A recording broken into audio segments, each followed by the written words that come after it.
Hello, this is Alan Wheeler, and I'm sitting here at my altar. And I just finished making a video introducing this YouTube channel, kind of defining it as being on the topic of tarot and spirituality, since that seemed to be everything I was posting about. And so this one, I think I'll make the title Tarot of Dreams Judges the World Religions, or something like that. But I'd like to use the Tarot of Dreams deck, which is one of the top 7 that I introduced in video response to Natalia on her Ouroboros channel, when she asked, what would be your Council of 7, your top advisors of tarot decks? And this was one of them. So you can see the Ace of Swords pictured here. It's a beautiful piece of art there. And we'll ask this deck, what wisdom or benefits do the different world religions offer? But by way of introduction, when I was, before I get to that, I thought maybe I would introduce things from my altar when I remember, or until I run out of things to feature. And the things I have here are duplicated, most of them, on my altar at work. And in some cases, I also have digital versions on my virtual website, which is,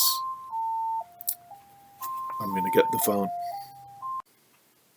Okay, I'm back.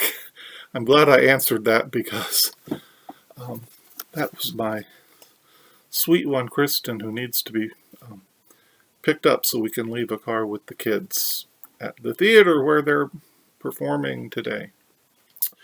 So, I have a picture of Odin with the rune Ansus, which means, I think it's translated Aesir, gods associated with Odin, and can mean hearing from the divine, or words upon the wind. So I have this right next to Freya with the rune for Fehu. And of course she was a warrior earth goddess who could use the magic of Sadir, I believe it's called, for divination, and they both, as do I, enjoyed a good shamanic trance from time to time. So that's something that's on my altar.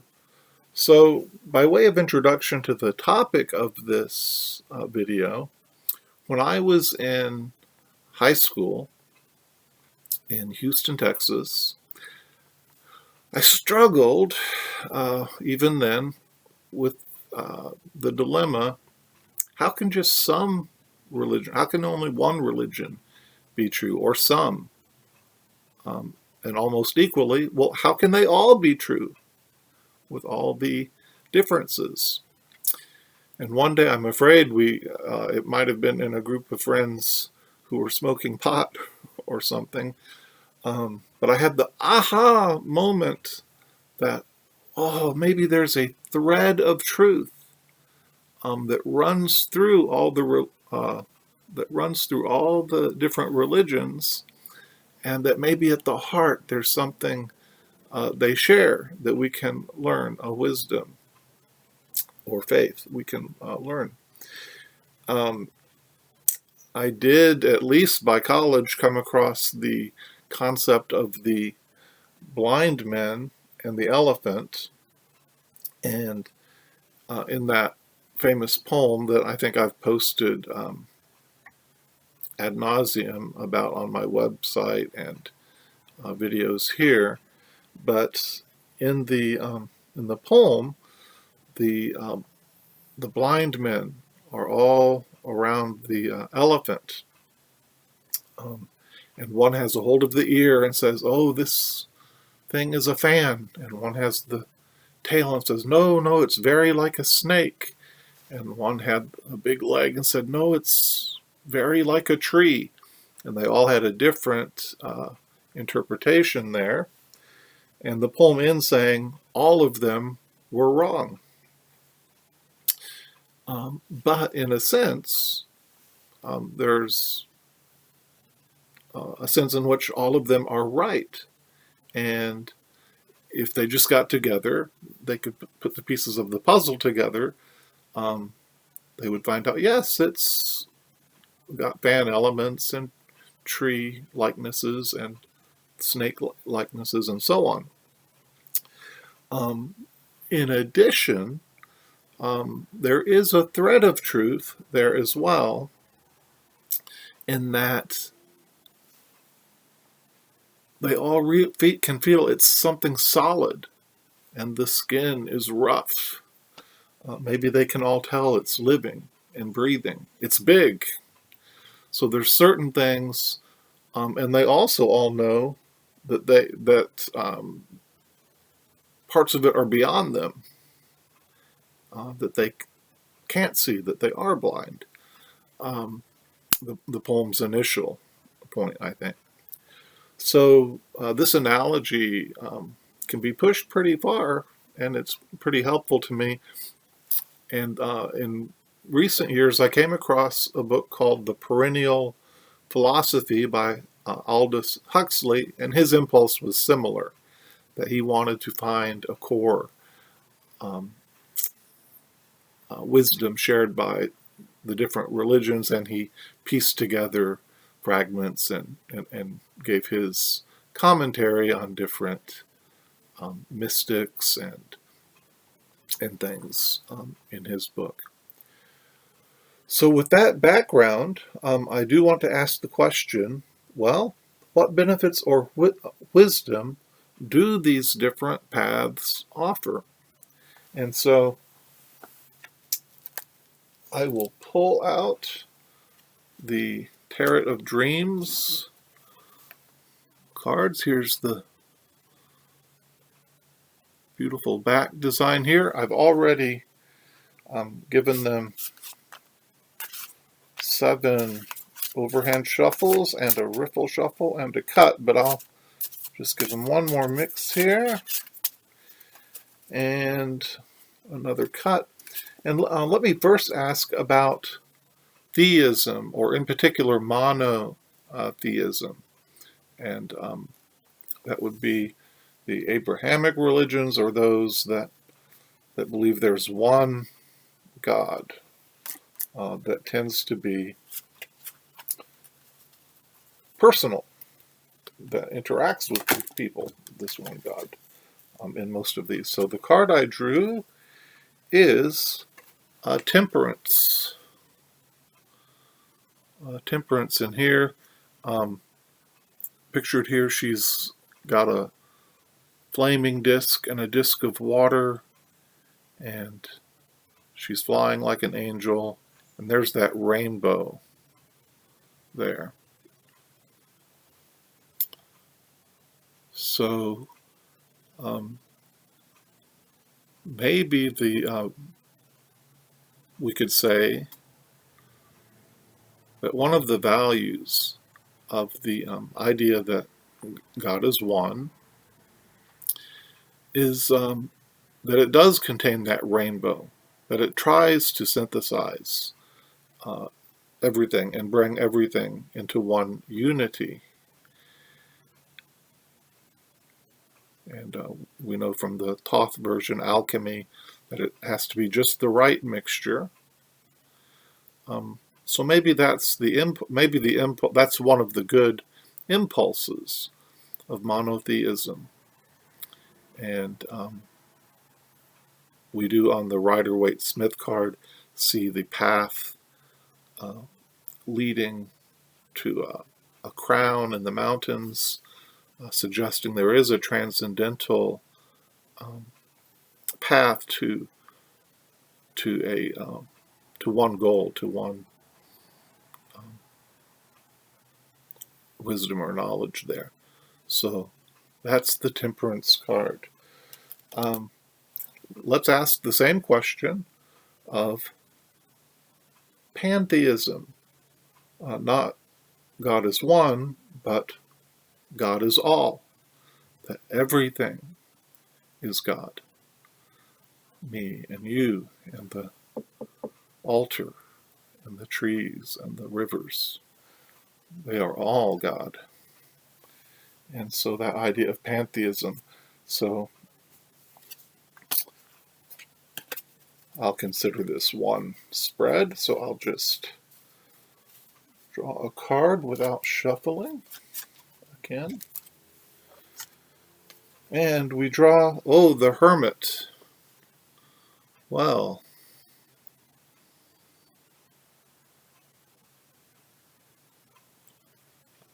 I do rather think that meditation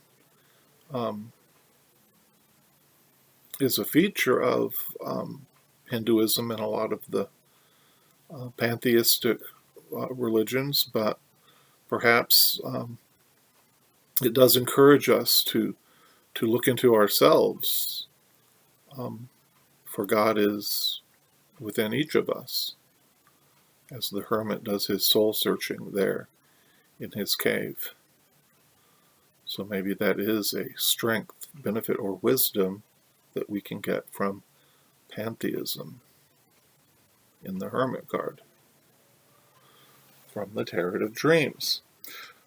Let's ask the same question of polytheism. What benefits or wisdom does this path offer? And again, I'll draw a card. One card. And we have the Page of Coins. Page of Coins. And you can see that there's that gateway behind him between the two pillars. He's he or she.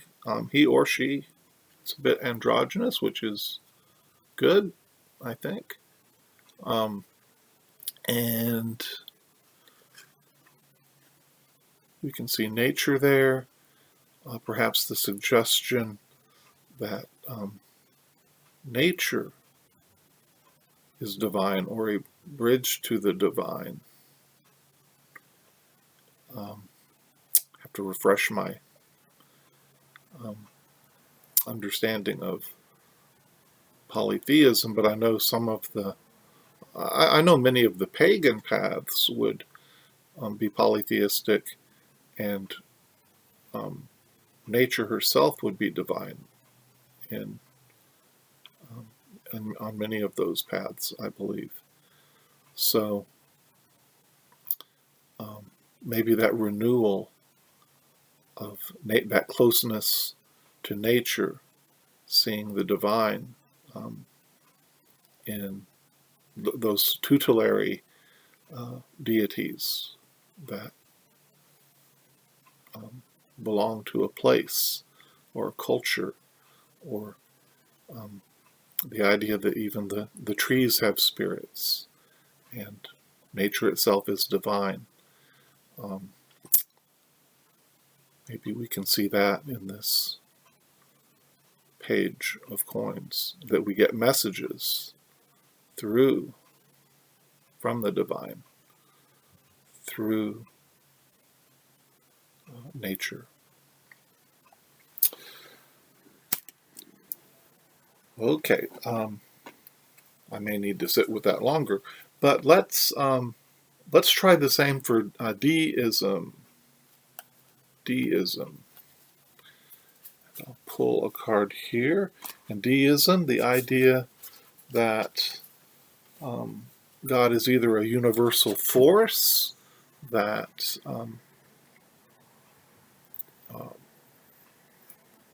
basically, or is a deity that does not meddle, not really a supernatural meddler. The idea of the clockwork universe that was favored in the Enlightenment thinkers. And the card I pulled is the Seven of Swords, and not really deception do I see here, but I do see clever thinking on the part of those deists, because they are, in a way, they're finding a way out, a way to synthesize having a transcendental, maybe a law of nature, nature's laws and moral laws, but getting away from some of the superstitions. And so, like this character here, they cleverly smuggle out the valuable ideas and leave what they don't feel serves behind. So the Seven of Swords may be a good image showing some of the benefits or wisdom found in deism. Certainly, I think the sword suit is very good, and 7 is certainly a sacred spiritual number in many cases. Okay, 2 more. Let's do a card for agnosticism.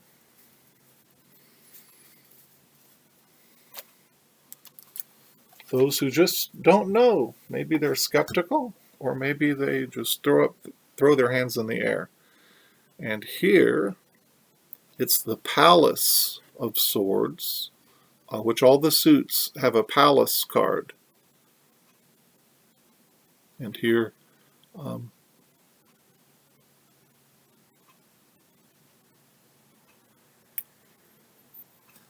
across, it's hard to see for me too, even live, but there's a structure here.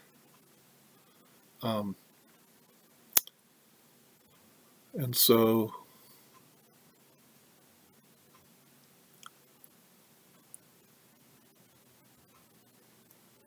maybe the agnostic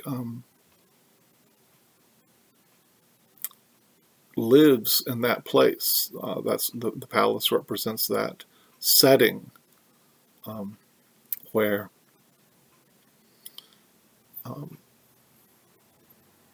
intellectualism rules, reason rules, logic, and anything beyond that is outside of the scope of this place, of this palace of swords. And so unwilling perhaps to let imagination run wild, or to find wisdom or truth outside of what can be verified empirically.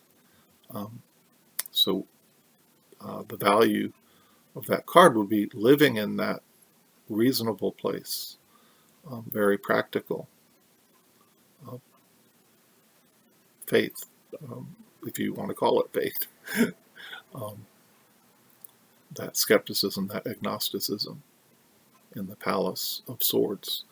Okay, let's do one. And my father was an atheist, and I was identified as atheist for during college and my younger years. So let me draw one more card.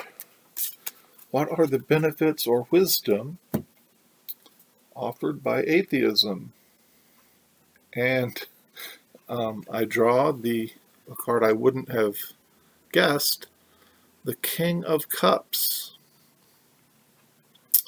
And I will have to sit with this one. Of course, for me personally, my father, the family man in my life, was an atheist, but that doesn't answer the question here. What does atheism have to offer? Now, I have communicated on the religious forums with many different faiths, including atheists, and many of them have a heart of gold, and in truth, they're true to their hearts, and that could be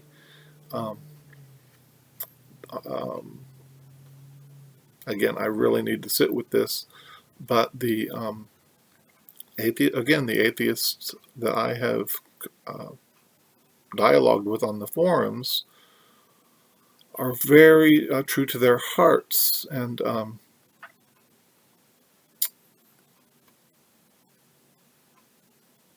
so but I wouldn't say they're ruled by emotions, imagination, or feelings. That wouldn't be my first um, association. So I'll have to think about that. But if anyone has ideas, something I'm missing, please leave it in the comments. And thank you so much for watching. I've got to run and pick up Kristen. Take care, and again, may you feel connected to real life friends, to online communities, and as well as spiritual communion on your path. Take care.